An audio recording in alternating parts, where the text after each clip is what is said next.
বিস্ফোরক আইনে করা মামলায় জামিন না হওয়া বাকি বিডিআর সদস্যদের বিষয়ে শুনানি আজ। এই মুহূর্তে ঢাকার কেরানীগঞ্জের কেন্দ্রীয় কারাগার সংলগ্ন বিশেষ জজ আদালতের সামনে আছেন সহকর্মী তোহা খান তামিম।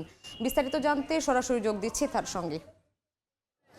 অসংখ্য স্বজন এখানে সকাল থেকে অবস্থান নিয়েছেন, যদিও এখানে যারা এই মুহূর্তে অবস্থান করছেন তাদের সবাই যে বিডিআর সদস্যদের পরিবারের স্বজন তা কিন্তু নয়। অন্যান্য যে সমস্ত বন্দীরা রয়েছেন এখানে তাদেরও নিয়মিতভাবে তারা এখানে পরিদর্শন করতে আসেন, তাদেরও কিছু পরিবারের লোকজন এখানে অবস্থান করছেন। কিন্তু এখানে বেশিরভাগই যারা বিডিআর সদস্য, বিশেষ করে এখনও যারা জামিন পাননি রয়েছেন প্রায় 3 শতাধিক, তাদের পরিবারের স্বজনরা এখান থেকে অবস্থান নিয়েছেন এবং তারা দাবি তুলছেন যে তাদের যেন খুব দ্রুততার সাথে আসলে জামিন দেওয়া হয় এবং সেই অপেক্ষায় কিন্তু তারা রয়েছেন। আমরা এর আগে দেখেছিলাম যে প্রায় 168 জনকে জামিন দেওয়া হয়েছে, অর্থাৎ এই যে বিডিআর হত্যাকাণ্ড হয়েছিল, যেই পিলখানা হত্যাকাণ্ড হয়েছিল বিডিআর বিদ্রোহের ঘটনায়, সেই হত্যাকাণ্ডের 2টি মামলা হয়, একটা হত্যা মামলা, একটা বিস্ফোরক আইনে মামলা। সেই বিস্ফোরক আইনে 168 জনকে গত 23 জানুয়ারি জামিন দেওয়া হয়েছিল এবং বাকি যারা রয়েছেন তাদের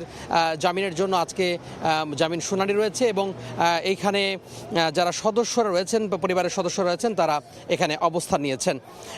একটু বলে রাখি যে সেটি হচ্ছে যে ঠিক বলা যায় যে এই কিছুক্ষণ আগেও এখানে বেশ কড়া প্রহরায় যারা বিডিআর সদস্য রয়েছেন তাদের প্রিজন ভ্যান, 2টি প্রিজন ভ্যানে করে তাদেরকে এইখানে যে আদালতের ভেতরে ঢোকানো হয়েছে এবং কেরানীগঞ্জের ভেতরে যে অস্থায়ী আদালত রয়েছে সেই অস্থায়ী আদালতে আজকে জামিন শুনানি, আর কিছুক্ষণ পরে জামিন শুনানি হওয়ার কথা রয়েছে।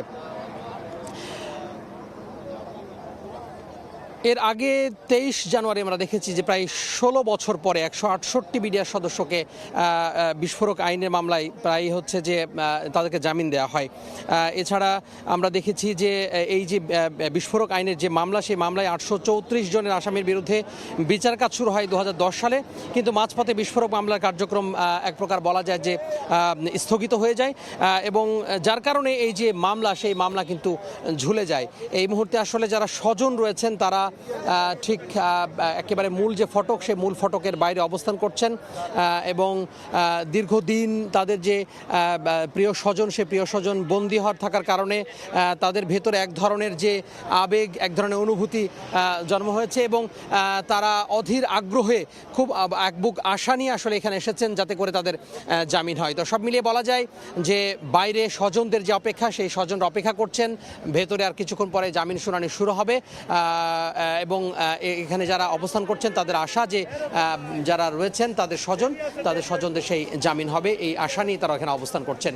এই ছিল কেরানীগঞ্জের কেন্দ্রীয় কারাগারের সামনে থেকে আমার হাতে সবশেষ।